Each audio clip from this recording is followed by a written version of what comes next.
Hello hi నమస్తే వెంకి. భూపాలపల్లి జిల్లాలోని ఇప్పటికీ మారుమూల ప్రాంతాలలో బస్ సౌకర్యం లేకపోవడం చాలా దురదృష్టకరం.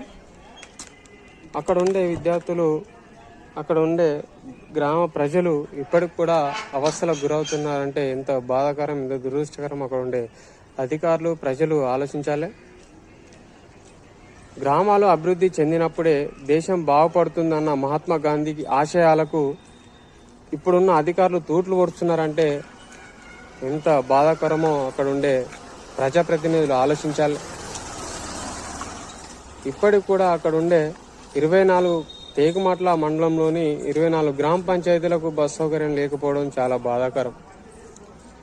ఇప్పటికైనా అక్కడ ఉండే ప్రతినిధులు, అధికారులు పట్టించుకొని అక్కడికి ఫ్రీ బస్సు సౌకర్యం అందించే విధంగా అక్కడ అధికారులు, ప్రజాప్రతినిధులు ఉండాలని, భూపాలపల్లి జిల్లాలోని ప్రతి గ్రామానికి ఫ్రీ బస్ సౌకర్యం అందే విధంగా అక్కడ ఎమ్మెల్యే ఉండాలని తెలియజేసుకుంటూ మీ వెంకి. Thank you. నా ఛానల్ లైక్ చేయండి, షేర్ చేయండి, సబ్స్క్రైబ్ కొట్టండి. Thank you.